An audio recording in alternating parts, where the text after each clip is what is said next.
Édition 10, 10 minutes pour revenir sur les faits saillants de l'actualité, du lundi au vendredi, tous les matins et tous les soirs entre 10h et 10h10 sur la télévision nationale d'Haïti. Mardi 29 octobre 2024, amis téléspectateurs, téléspectatrices de la télévision nationale d'Haïti, bonsoir. Bienvenue à la deuxième sortie d'édition 10 pour cette semaine. Au micro pour la présentation, Mikerline Destinée. Dans l'actualité, le président du Conseil présidentiel de transition, Leslie Voltaire, poursuit son périple en Colombie où il a été reçu le 29 octobre 2024 par le président colombien Gustavo Petro et la vice-présidente Francia Marquez dans le cadre de la conférence sur la biodiversité. Lors de son entretien avec le président du CPT, son homologue colombien a exprimé sa reconnaissance envers Haïti, rappelant que sans sa contribution, son pays ne serait pas indépendant. Le président Gustavo Petro s'est prononcé pour une étroite collaboration avec Haïti dans le domaine commercial et a promis de contribuer au renforcement de la police nationale d'Haïti en vue de lutter notamment contre les narcotrafiquants.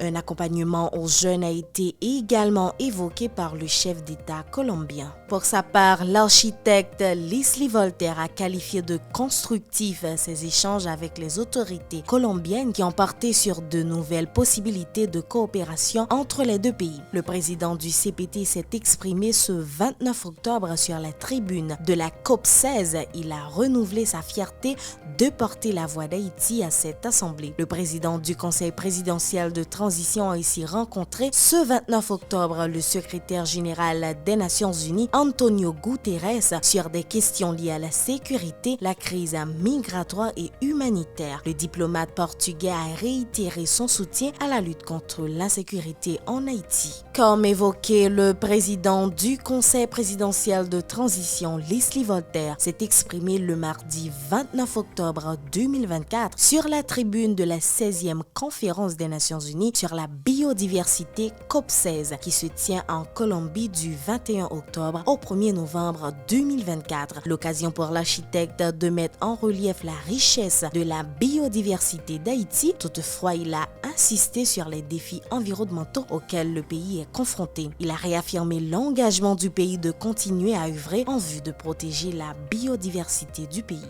Par rapport à la crise multisectorielle, Leslie Voltaire a réitéré la volonté du CPT et du gouvernement de s'appliquer au rétablissement d'un climat sécuritaire sur le territoire national. Suivez un extrait de ses déclarations. Le risque de dramatique appauvrissement de la biodiversité en Haïti est très élevé, et aujourd'hui plus qu'avant.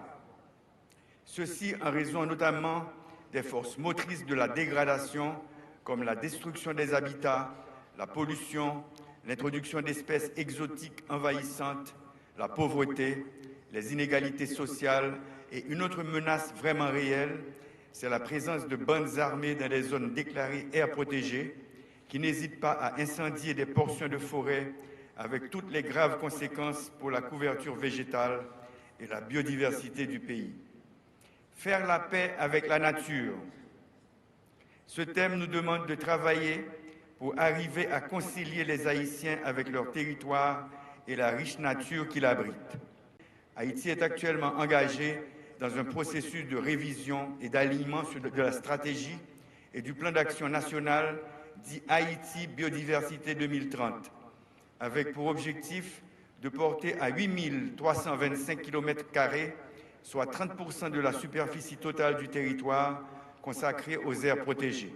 Toujours dans l'actualité vers la réforme constitutionnelle et l'organisation des prochaines élections, une délégation conduite par le conseiller président Frinel Joseph a participé le mardi 29 octobre 2024 à une séance de travail avec la Commission européenne pour la démocratie par le droit, connue sous le nom de Commission de Venise. Une rencontre facilitée par le département de coopération et d'observation électorale de l'Organisation des États américains OEA. L'occasion pour les participants de plancher notamment sur la situation sécuritaire, le processus électoral et son financement. Selon les responsables, ces échanges constituent une étape importante dans l'accompagnement de la communauté internationale en vue de la réforme constitutionnelle et de l'organisation d'élections en Haïti. Auparavant, les délégués ont eu une rencontre le lundi 28 octobre avec la dite commission, le secrétariat pour le renforcement de la démocratie et les observateurs permanents de l'OEA sur la situation haïtienne. Les informations se poursuivent. La communauté des Caraïbes CARICOM se déclare profondément préoccupée par les divergences persistantes qui s'expriment publiquement entre le Conseil présidentiel de transition et la primature. Pour l'organisation régionale, le manque de cohésion entre ses dirigeants met en péril le processus de transition fondé sur l'esprit et les principes de compromis, de consensus et d'inclusivité énoncés dans l'accord politique du 11 mars 2024 en Jamaïque et l'accord politique du 3 avril 2024 élaboré par les parties prenantes haïtiennes. La CARICOM estime qu'il s'agit d'un conflit inconvenant et dérangeant qui se déroule à un moment où l'insécurité et la crise humanitaire ne cessent de se détériorer. Cela aggrave et prolonge encore le désespoir du peuple haïtien en quête d'une lueur d'espoir et de soulagement. Ces divergences entre les dirigeants de l'exécutif sapent également la confiance de la communauté internationale dans son ensemble, entravant la fourniture de l'aide cruciale dont le pays a besoin de toute urgence pour sortir du bourbier. Plus loin, cette structure prône la cohésion entre cette période pour relever les nombreux défis qui entravent la recherche de la stabilité et la réalisation des objectifs de la transition. La CARICOM a indiqué avoir engagé le dialogue avec les autorités autour de leurs désaccords en vue de se concentrer notamment sur leur mission essentielle qui consiste à jeter les bases pour la tenue d'élections dans le pays.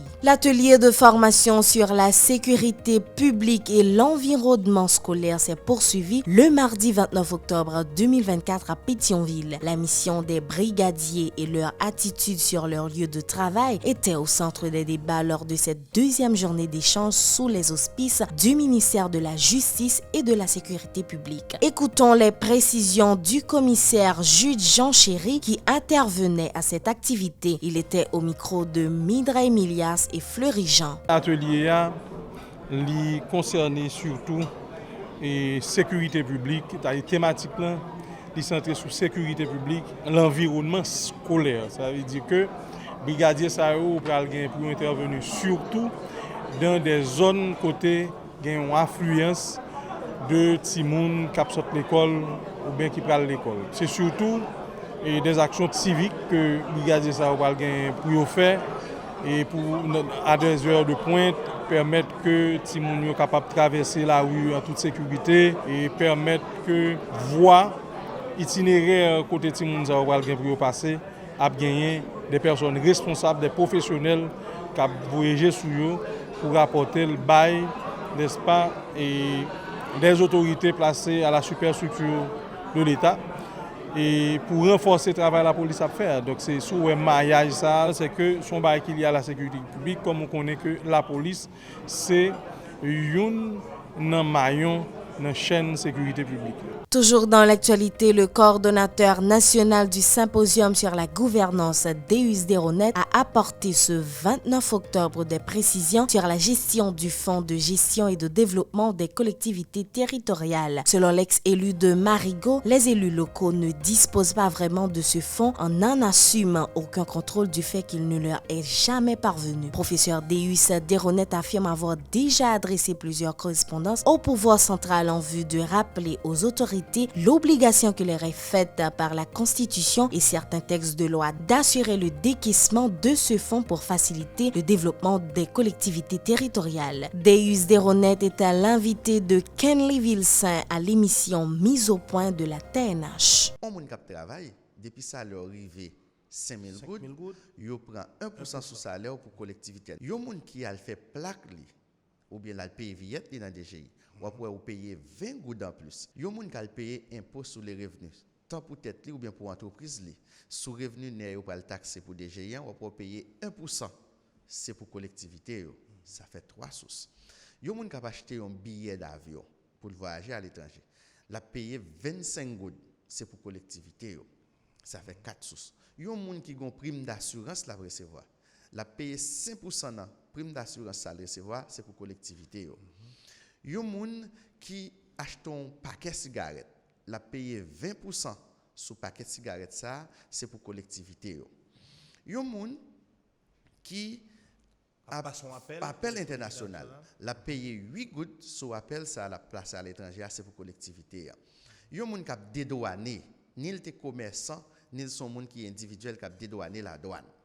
Il a mis 2% sous bordeaux de douane, c'est pour collectivité territoriale.